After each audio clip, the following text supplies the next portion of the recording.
Hello my friend, welcome back to the channel. If you're new here, my name is Zach and I help guide spiritual seekers like yourself release their fears and deepen their connection to their inner being.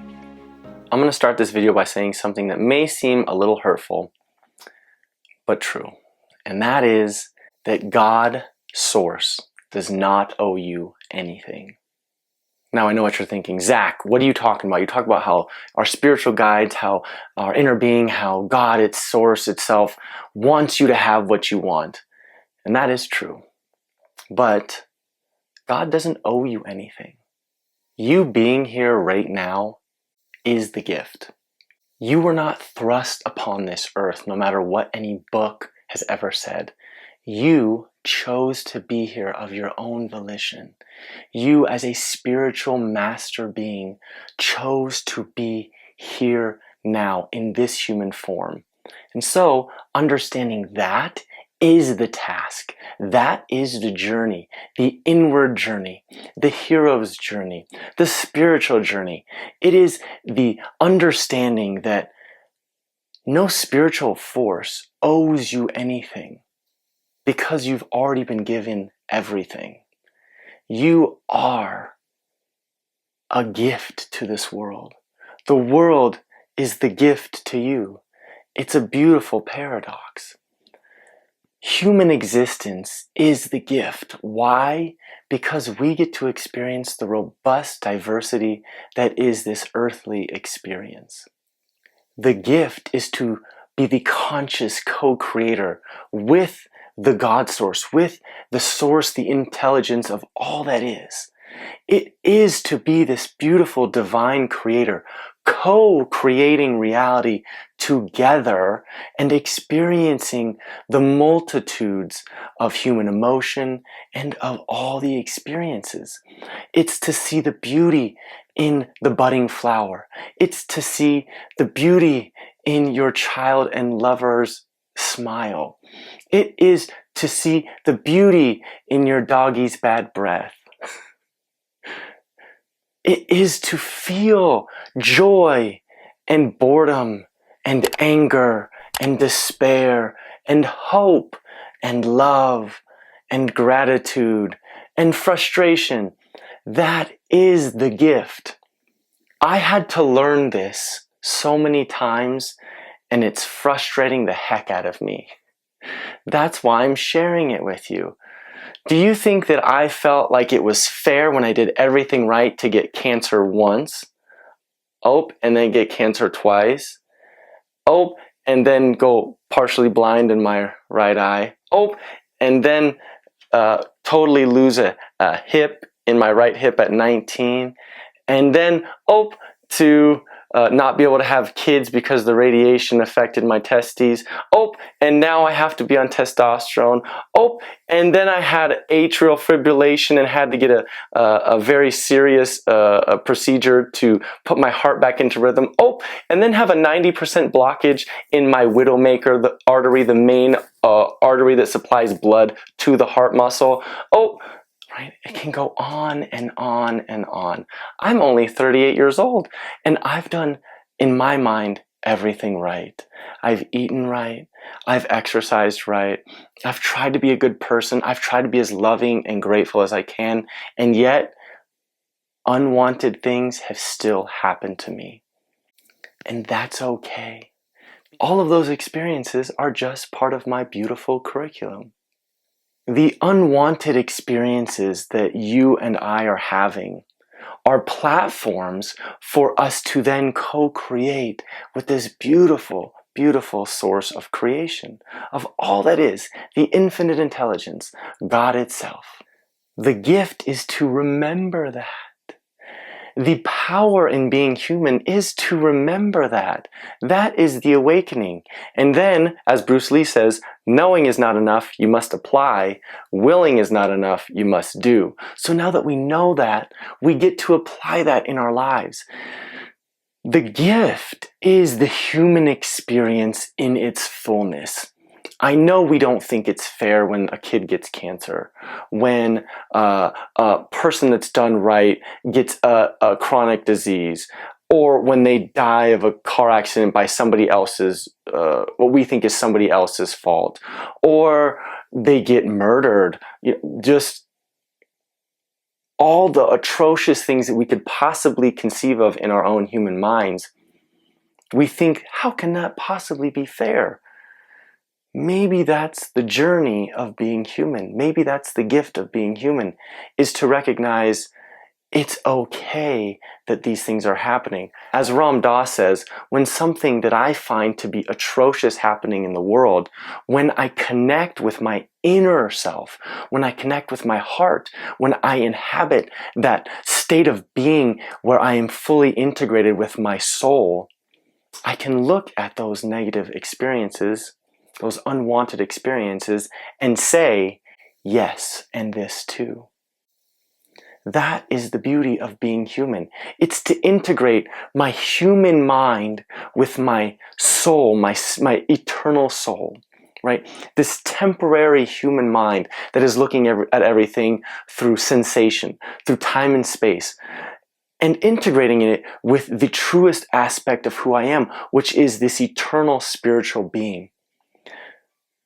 As Ram Dass says again, the richness of the moment is the one that lies just behind the two.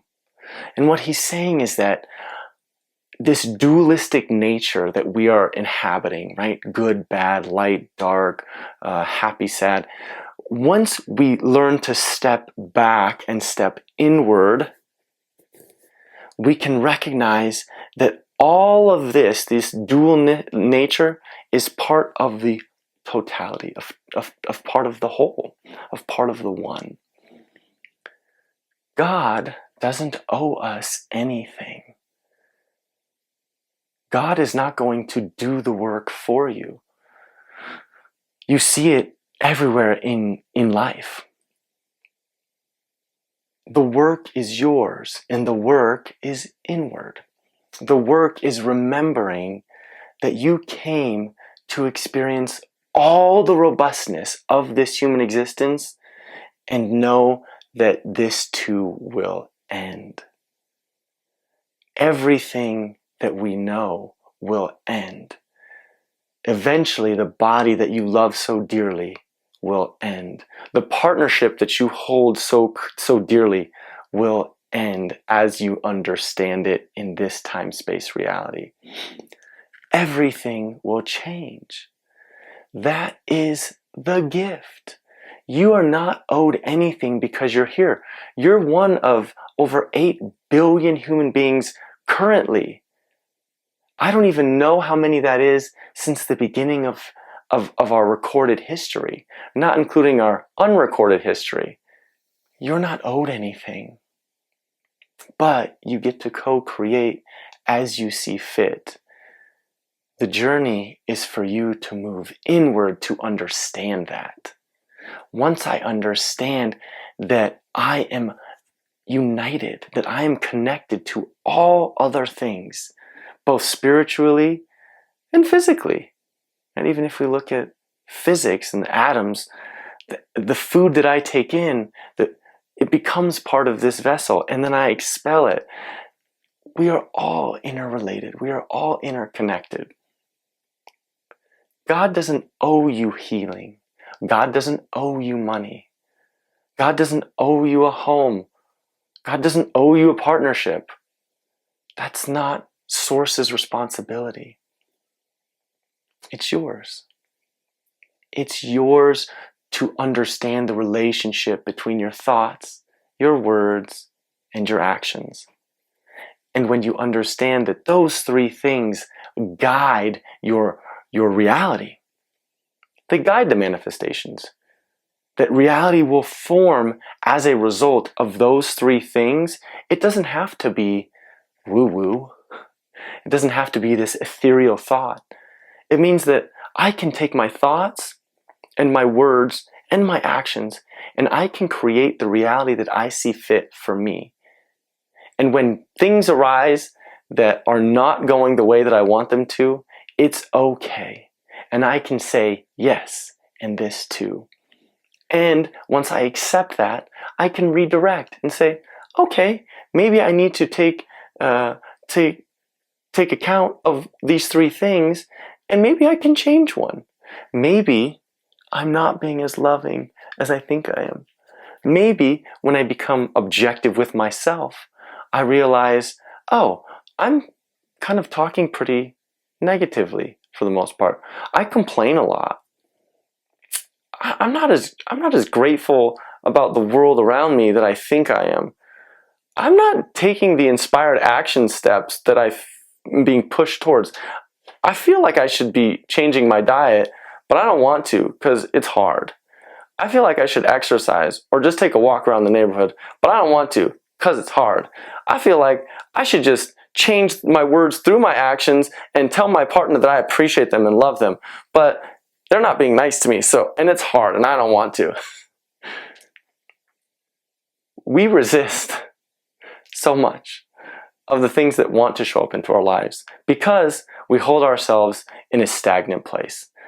We are forced to change. That's the gift. God doesn't owe anything to us. We are naturally going to be inspired to change, to grow, to elevate. That is the beauty of being human. But we hold ourselves in this place of resistance because we think it's too difficult to change our thoughts, our words, and our behaviors. We can change these. It takes time, it takes some discipline, and it takes some effort. But if we want to change the reality that we're existing in, those are the three things we have control over. So we might as well start now in order to get to that reality that we so desperately are seeking.